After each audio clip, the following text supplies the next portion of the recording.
Alrighty, what's going on, everybody? This is another edition of Company Clash here at Joe Tucker Park in Helena, Alabama. And so, par's 27. We got to only go for one under. So, let's go.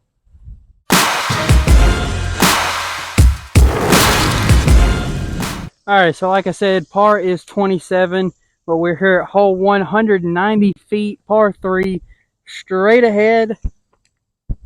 Let's see if we can make this work. Hopefully, we can, and go from there.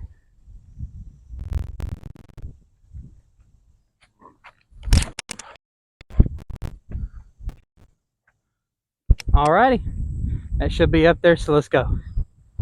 Alrighty, so let's tap this one in for the birdie. And there you go. So we're one under. So all we have to do now is just par out. So let's make it work. Okay, so we got the birdie on the last one. So we basically already completed our goal. Just now got to go one under. But we're here at hole 2, 230 feet, par 3, straight ahead. We got this big tree. So we're gonna go forehand, just get up there and make it work.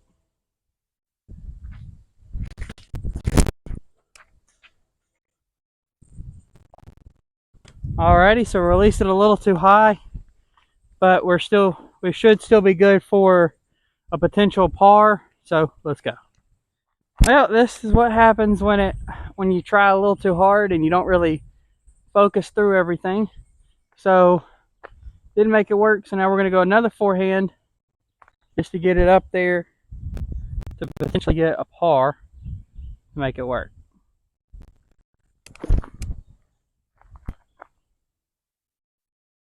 Oh, that's still gonna be a little short. So maybe we can save it for par. I don't know. Let's go see. So this one is a little interesting putt, a little bit farther out than what I would want. But let's see if we can make it work to hopefully save the par.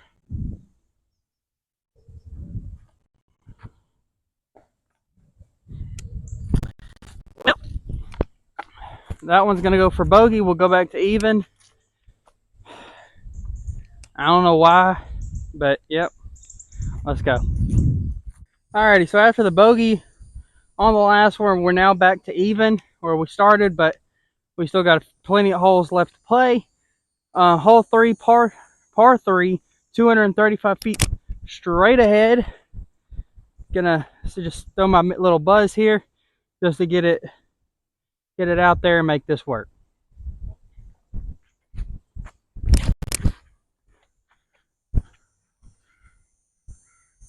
Oh yeah, that should be perfect. Let's go see if it was. Alright, so landed a little shorter than I thought, but still not terrible.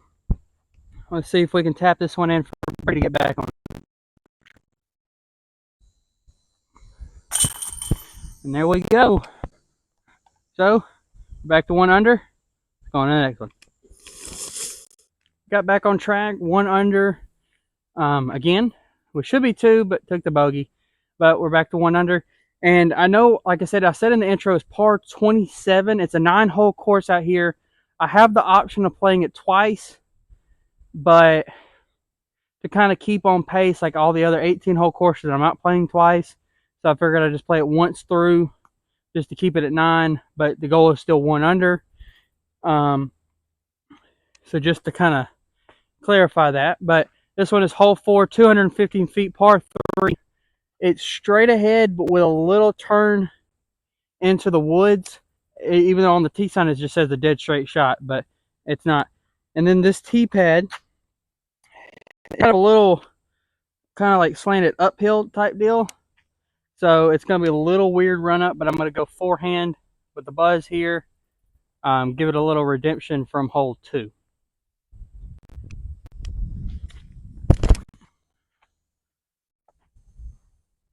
Okay, that should be at least in a decent spot to potentially get a par at best.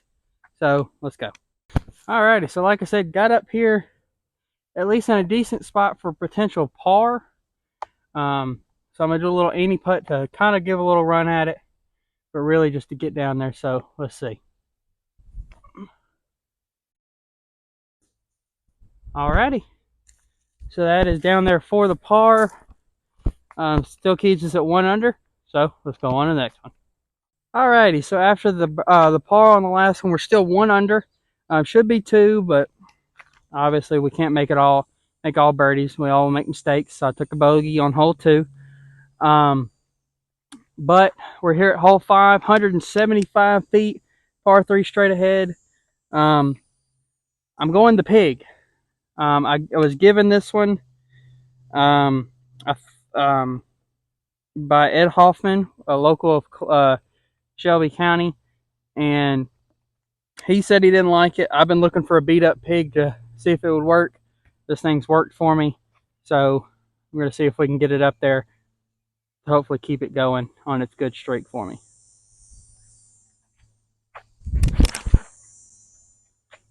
Oh, it didn't flip up, but it could potentially be a birdie, but let's go see. All right, so right here could potentially make the birdie, but this one's really just a par situation, but we'll see if we can make this one work. Oh, almost did it, but we made it work, at least to get into par.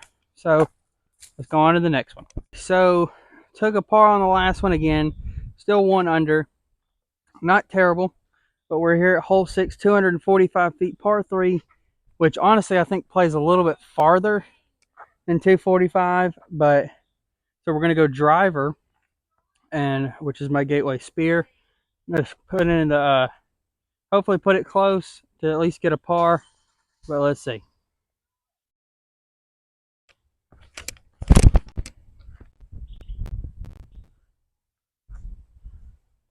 That should be really good, hopefully to be in par situation. So let's go. Ooh, alrighty, so did really good on this shot. Still a little far, but in birdie potential, but let's see, at least get it for par.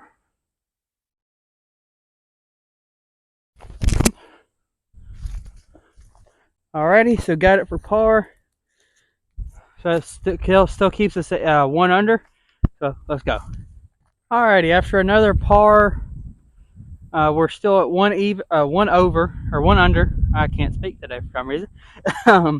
But we're now here at hole 7, 375 feet, par 4. I know on UDisc it says par 3, but I'm going to do what the signage says.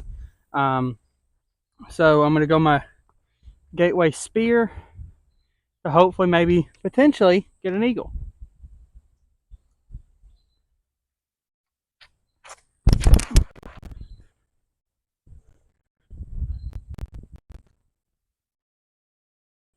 Oh, that's going to be right on the edge of the woods over there, so not terrible, but let's go.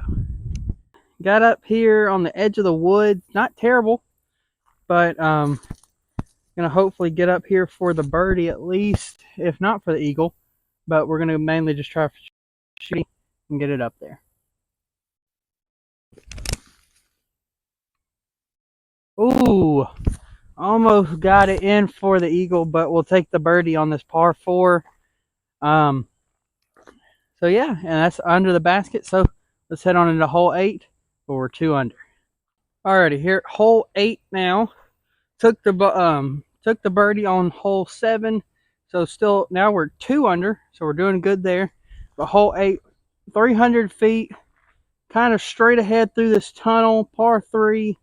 So not terrible, but it's just a little tricky because you don't want to go too far to the right. You really don't want to go too far to the left, but if you go to the left, you're not in terrible position as long as it don't roll. So, just going to throw a buzz, try to get it straight up there, and hopefully make it work.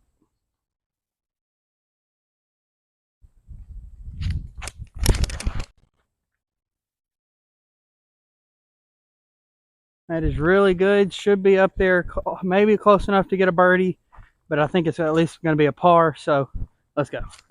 Alrighty, so still a good distance out, but still in contention for a par. I'm going to go the Embark from H13, which a review of these will be coming out soon within the next probably week or two. So stay tuned for that. And let's see if we can get us up there.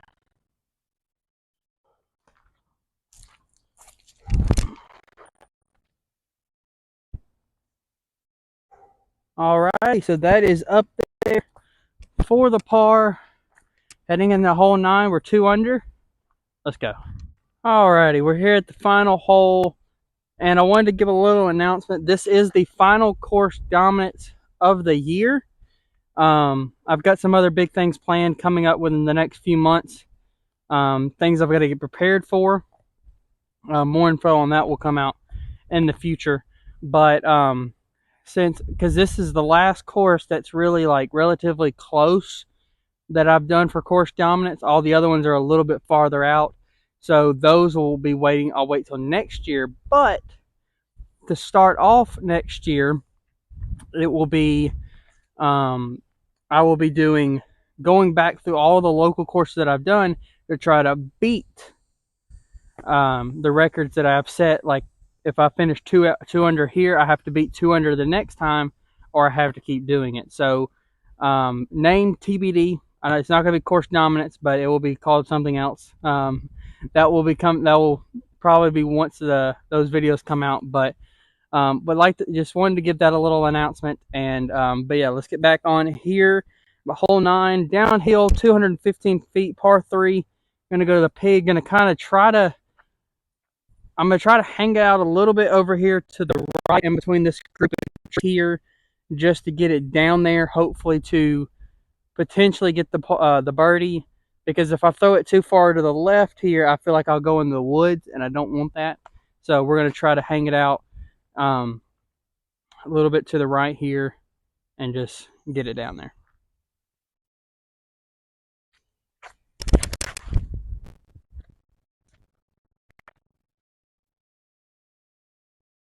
And that worked out perfectly. That is down there for the birdie, right under the basket. Let's go into the outro. Alrighty, so like I said, part for the birdie, we finished 3 under. Very happy about that. I hate this is the final one for course dominance, but it's kind of a pain to travel out, and then with all like the special holidays and stuff like that coming up soon, kind of just makes up for it. So but like I said, I've got other things planned. Announced, like I said at the beginning of this whole announcement, so that will be coming up soon. I'm hoping y'all enjoyed course dominance this year. I'm hoping y'all enjoy it next year because they'll make it a little bit more interesting. But I'm happy with the way I played for course dominance this year. The records that I set were not the best, but I'm happy with the way I performed. But yeah, that's, like I said, it's kind of bittersweet to see it end, but we'll be back next year for like I said, the name of like if you think good names for the courses that I'm going to beat to try to beat the records, leave the names down in the description, or not the description, the comments, of what names you probably think it should, and if I think any of them are really good, I'll choose one of those. But I'd like to give a shout out to my sponsors for this year: Gateway, Galactic Disc, Iron City Disc, T-Box Socks, and then the new one for this year, H13. Happy to be sponsored by them again. But yeah, that's it for today's episode of Course Dominance. And with that being said, I'll see y'all on the course.